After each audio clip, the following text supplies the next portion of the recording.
로마서 강의 29번째 시간입니다. 예수 안에서 산자, 이런 제목을 가지고 말씀을 나누겠습니다. 자, 지난 설교에서 성도는 죄에 대하여 죽은 자들이다, 그것을 중점적으로 말씀드렸어요.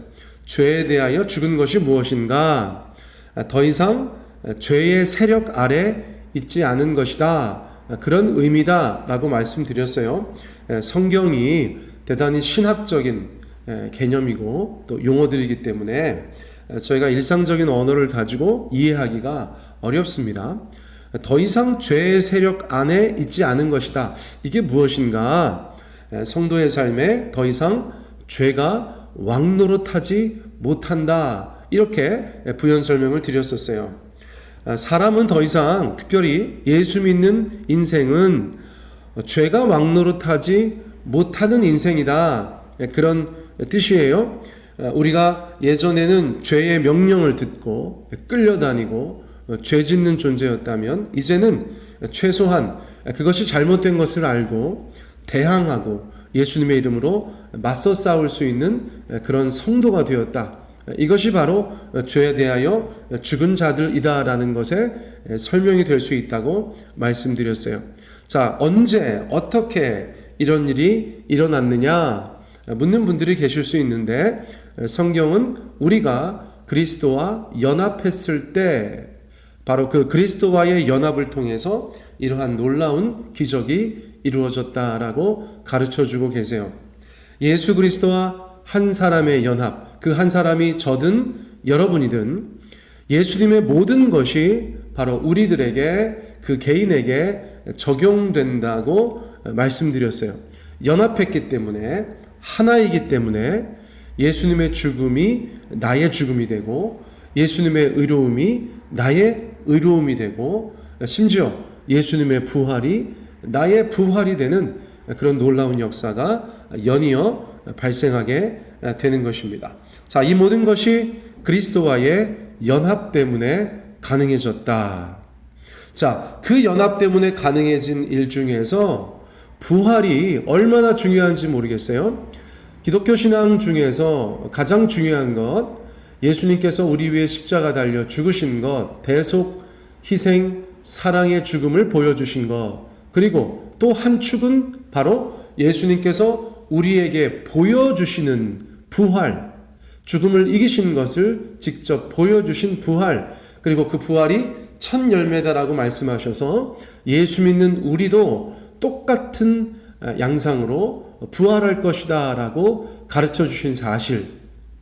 자, 이것이 죄와 죽음 가운데 종노릇하던 자들 가운데 십자가에서는 죄의 문제를 해결하시고 부활을 통해서는 사망의 문제를 해결하신 것을 저희 가운데 확실하게 보여주신 사건이다, 그렇게 말씀드릴 수 있죠. 자, 인생은 죽을 수밖에 없는 존재가 되었다, 그렇게 말씀드렸어요. 여러분, 죽음을 생각하면 때로는 대단히 두렵기도 하고 대단히 궁금하기도 하고, 우리가 그런 삶을 살아오지 않았습니까? 그런데 예수님 안에서는요, 부활을 믿기 때문에 상당 부분, 많은 부분에 있어서 죽음에 대해서 우리들의 생각이 정립되어지고 죽음에 대해서 우리를 어렵게 하던 많은 것들이 해소되지 않았나, 저는 개인적으로 그렇게 생각하며 살고 있습니다. 자, 그러므로 인생이 하루, 한 달, 1년, 10년 지나가면서 부활이야말로 기독교 신앙의 핵심이구나라는 사실을 그렇게 날마다 갱신하며 깨달아가고 있어요. 여러분, 부활이 그만큼 중요한 것이에요. 예수님의 부활이 저와 여러분의 부활 되기를 축복합니다. 자, 그리스도와의 연합이 그 부활을 가져왔다는 것을 오늘 강조해서 말씀드리고 싶습니다. 자, 5절 말씀으로 넘어갑니다. 만일 우리가 그의 죽으심과 같은 모양으로 연합한 자가 되었으면 또한 그의 부활과 같은 모양으로 연합한 자도 되리라. 아멘. 자, 우리가 예수님과 함께 연합되어서 그분과 함께 죽은 것이다 라고 말씀드렸는데, 거기에서 멈추는 것이 아니라 예수님과 함께 부활할 것이다 라는 것을 말씀해 주고 있는 것이에요. 예수님의 죽으심과 같은 모양으로 연합한 자가 되었다고 선포되었다면 자연스럽게 예수님의 부활과 같은 모양으로 연합한 자도 될 것이다 라는 사실을 저희가 생각할 수가 있는 것이죠. 자, 여기에서 죽으심과 같은 모양으로 연합한 것, 이것은 과거의 시제예요. 과거에 완성된, 완료된 그런 시제라고 볼 수 있어요. 예수님의 죽으심과 같은 모양으로 연합이 완성된 거예요. 끝난 거예요.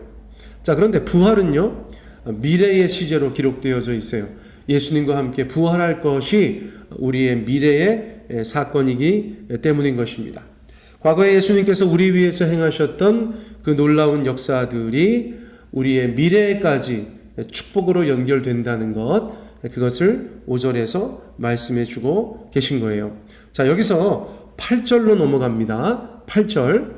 자, 만일 우리가 그리스도와 함께 죽었으면 또한 그와 함께 살 줄을 믿노니. 만일 가정하고 있죠. 우리가 그리스도와 함께 죽었으면 또한 그와 함께 살 줄을 믿노니. 자, 비슷한 얘기들이 계속해서 반복되면서 강조되고 있습니다. 그리스도와 함께 죽는 것이 이루어졌다면 그리스도와 함께 사는 것도 가능해진 것이다 라고 성경이 우리 가운데 말씀해 주고 있어요. 자, 신자는 그것을 믿는 사람이다. 신자가 믿어야 할 것은 바로 그것이다 라고 8절이 우리 가운데 말씀해 주고 있는 것이죠. 자, 9절로 가볼까요? 이는 그리스도께서 죽은 자 가운데서 살아나셨음에 다시 죽지 아니하시고 사망이 다시 그를 주장하지 못할 줄을 알미로라. 자, 예수님은 우리가 믿는 바 죽은 자들 가운데서 살아나셨습니다. 무엇을 의미하는 것입니까? 앞서 잠깐 말씀드린 것처럼 예수님께서 죽음을 이기셨다는 것이죠.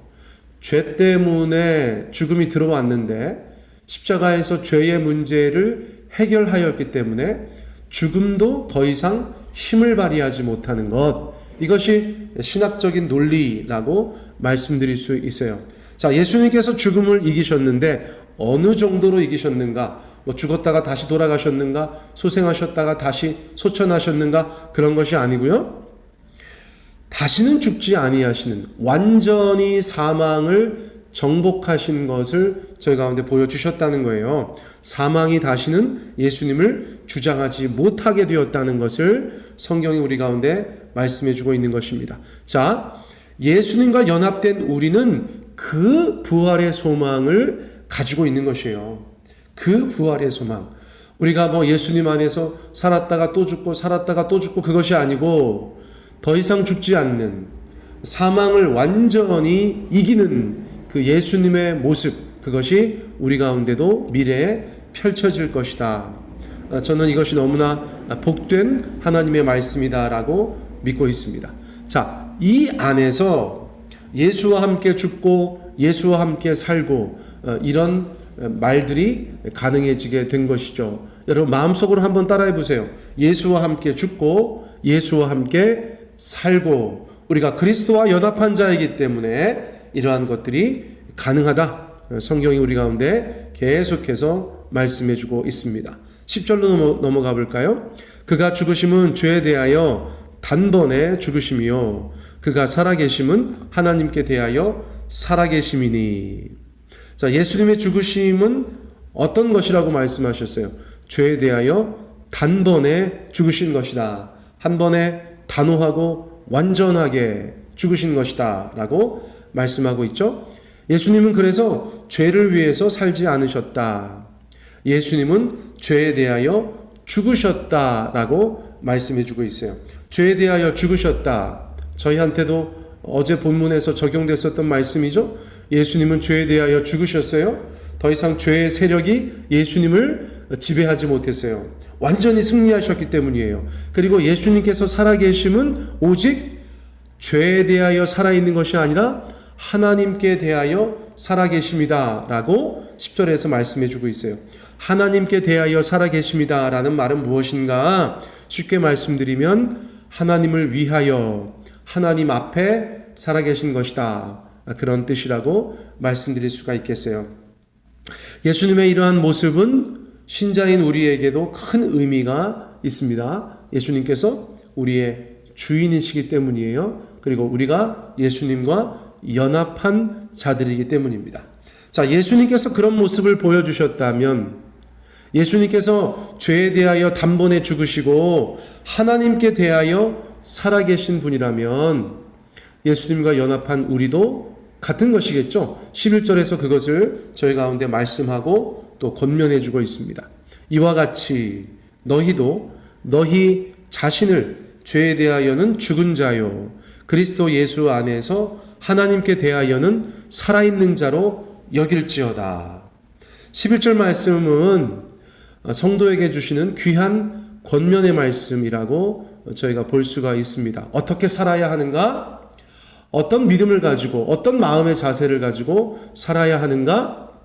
11절 말씀은 이와 같이라고 시작하여지죠. 앞서서 예수님께서 하나님께 대하여 살아있는 것으로 묘사되었는데 이와 같이 너희도 너희 자신을 죄에 대하여는 죽은 자요 그리스도 예수 안에서 하나님께 대하여는 살아있는 자로 여길지어다.